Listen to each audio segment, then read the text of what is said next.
अध्यात्म विज्ञान कोई धर्म या संप्रदाय नहीं है, ये स्पिरिचुअल साइंस है जो कुदरत के कानून पर आधारित है। ये विज्ञान पूरे ब्रह्मांड के सभी रहस्यों को उजागर करता है और जीवन के सभी पहलुओं को समझने के लिए एक नई दृष्टि देता है। इसी को आर्ट ऑफ विजन कहते हैं, दुनिया को देखने की एक नई दृष्टि, जो अध्यात्म विज्ञानी परम पूज्य स्वामी श्री कमलेशानंद जी के निर्देशन में सनातन सत्य का अनुसंधान कर हमारे जीवन को प्रकाशित करे। जय सच्चिदानंद। આજે તમે અત્યારે જે વાતચીત કરી ને કે ચૈતન્ય સ્વરૂપ, અસ્તિત્વ, વસ્તુત્વ અને પૂર્ણત્વ, ના એના પહેલા આજે પેલા અંકલને જે સ્થૂળ સંયોગો, સૂક્ષ્મ સંયોગો વાણીના, પછી આજે તો એનો ઓરિજિનલ શબ્દ શું કહેવા માગે ગુજરાત આપણે તે ખબર નથી પડતી કે પૂર્વ સંયોગો એટલે શું, પૂર્વ સંયોગો એટલે એને શું કહેવાય? સ્થૂળ સંયોગો. હા, એટલે એ બધા જે સંયોગો ખરા ને તે ખબર નથી પડતી. જ્ઞાનમાં બધું વસ્તુ કીધેલી છે ખરી, પણ એક્ઝેક્ટ વસ્તુ કઈ રીતના કહેવા માંગે છે તે ખબર નહીં પડતી.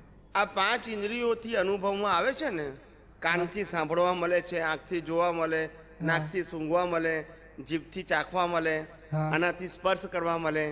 પાંચ જ્ઞાનેન્દ્રિયોથી જે અનુભવમાં આવે એ બધા સ્થૂળ સંયોગો કહેવાય. સ્થૂળ સંયોગો સમજાય છે?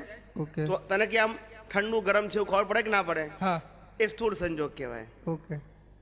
આંખો બંધ કરી હોય પણ કાનથી અવાજ આવે કે નહીં, એ સ્થૂળ સંયોગ કહેવાય. ખબર પડે ને કે આ ભાઈ કોણ કોણ બોલે છે, કોનો અવાજ છે, કોઈ ગીત આવતું તો કયા પિક્ચરનું છે, એના શબ્દો શું છે, એ બધા સ્થૂળ સંયોગો કહેવાય. શું કહેવાય? સ્થૂળ સંયોગો. પછી સૂક્ષ્મ સંજોગો. સૂક્ષ્મ સંજોગો એટલે મન, બુદ્ધિ, ચિત્ત, અહંકારના સંજોગો. કોણા? મન, બુદ્ધિ, ચિત્ત અને અહંકાર. એનું એક નામ છે અંતસ્કરણ. અંતસ્કરણ ટૂંકમાં સમજવું હોય તો કે મનના સંજોગો. મનના સંજોગો. જાડી ભાષામાં એમ કહેવાય કે મનના સંજોગો. મનમાં વિચાર આવે એ આ પાંચ ઇન્દ્રિયોને ખબર ના પડે.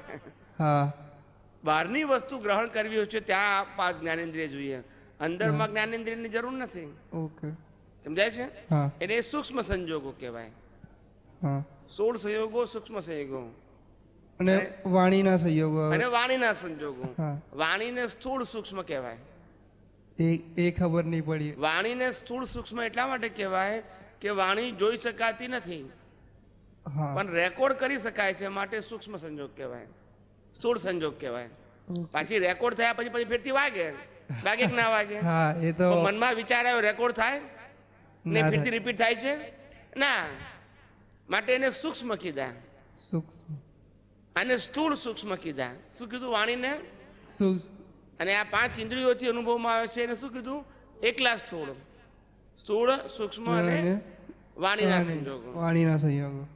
સમજાય છે? હા. જય સચ્ચિદાનંદ. સમજાઈ ગયું ખરું ને? હા, થોડું ઘણું તો એ થયું મગજમાં કે કઈ વાંધો.